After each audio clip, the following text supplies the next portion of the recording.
Merci, monsieur le ministre. La parole est à monsieur Pierre-Yves Collombat pour le groupe CRCE.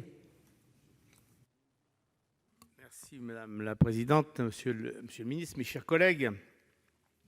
Se donner les moyens de ses ambitions, tel était le titre du rapport d'information sénatorial à l'origine de la loi dite GEMAPI, qui a donné justement les moyens d'une politique pérenne et générale de prévention de l'inondation. Les moyens juridiques d'abord. En l'absence de gouvernance clairement identifiée, de compétences qui ne soient pas orphelines, comme vous l'avez rappelé, monsieur le ministre, c'est aux EPCI, dont le bras armé sera, au niveau des bassins, les syndicats mixtes ou non, nommés EPAGE. Voici les moyens juridiques. Et les moyens financiers, par une taxe assise, ça a été rapporté tout à l'heure, sur une base très large, puisque c'est l'ensemble du foncier. Pour moi, ce qui manque aujourd'hui, ce ne sont donc pas les moyens, car ce qu'apporte la GEMAPI peut être augmenté, on l'a dit tout à l'heure, il y a de la marge de manœuvre, et puis ça s'ajoute simplement à quelque chose qui existait ou qui n'existait pas. Alors quand on vient me raconter que c'est pas assez, oui, enfin commençons par utiliser ce qu'on a et puis on parlera de la suite. Bon. Mais c'est pas ça, c'est pas le manque de moyens, mais c'est, à mon avis, le manque de volonté et le manque d'ambition. Usé par l'opposition des acteurs traditionnels de la prévention et par les querelles byzantines des théologiens du contrôle de légalité sur qui doit faire quoi, sur l'utilisation licite ou non de la taxe GEMAPI. Et on leur doit, ça a été rappelé tout à l'heure, la paralysie de nombreuses opérations visant à maîtriser le ruissellement, cause principale des catastrophes dans le sud de la France.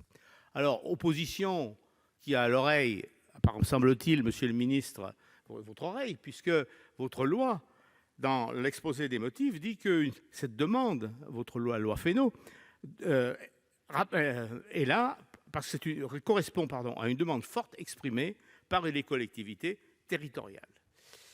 Donc, voilà, comme ça a été dit tout à l'heure, on rompt avec ce qui était quand même un apport de la loi, c'est-à-dire l'unicité de décision, de prix et de compétences, et notamment, comme on l'a dit, notamment en matière ne plus séparer les problèmes d'urbanisation et les problèmes de prévention stricto sensu. D'autant que la loi elle-même, à travers la création des EPAGE, qu'une des structures de syndicats généralement mixtes permet, oui, Madame la Présidente, peut permettre justement cette coopération. Donc, Monsieur le Ministre, ma question c'est, peut-on espérer un jour que le gouvernement portera de nouveau cette ambition, et soit d'abord en supprimant les obstacles administratifs imaginaires au développement donc de la politique et la mise en place de structures locales fortement impliquées. Merci, monsieur Collombat. Monsieur le ministre, vous avez la parole.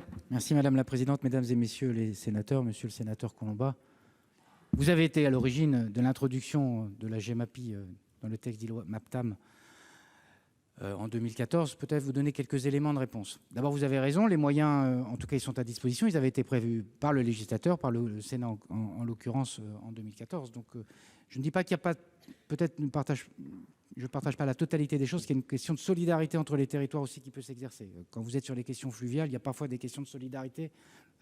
Un seul EPCI ne pouvant pas prendre, je le dis en regardant M. Sueur, en charge la question des digues, puisque évidemment c'est un intérêt général et donc il faudra regarder la question de la solidarité. La deuxième chose, vous dites, vous vous retournez vers l'État, vous avez raison sur un certain nombre de choses, vous dire de ce point de vue-là que concernant la structuration en EPAGE et en EPTB, le gouvernement soutient les éléments de souplesse que je crois vous appelez de vos voeux.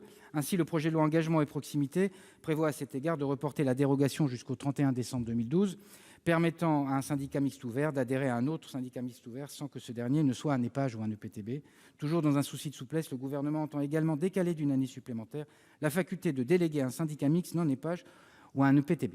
Et puis le deuxième élément de réponse que je voudrais vous faire, monsieur le sénateur, c'est que il faut aussi, je crois, c'était bien de parler de la GEMAPI et de l'introduire et de finalement faire prendre conscience peut-être au territoire de l'importance de cette question, mais il faut aussi leur laisser du temps. J'ai été le témoin moi-même de syndicats qui avaient des habitudes entre eux, qui avaient des compétences qu'ils exerçaient et pour lesquelles parfois la convergence entre élus, reconnaissons-le, était parfois un peu délicate. C'est un élément dont il faut tenir compte. Parfois, les temps paraissent un peu longs et infiniment longs quand les risques sont de nature très importante. Mais quand même, je pense qu'il faut aussi faire confiance aux élus locaux et faire en sorte que l'intérêt général prime, parce que je ne doute pas qu'il primera, pour prendre mieux en main, si je peux dire, cette compétence de gestion des inondations. On est sur un chemin qui est assez long, un chemin d'ailleurs, je le dis au passage, de dialogue avec les citoyens pour leur faire prendre eux aussi conscience de ce pourquoi ils payent une taxe. Et donc c'est dans ce cadre-là, les assouplissements de l'État et puis la confiance donnée aux élus pour faire en sorte que les organisations se calent au mieux des besoins du territoire.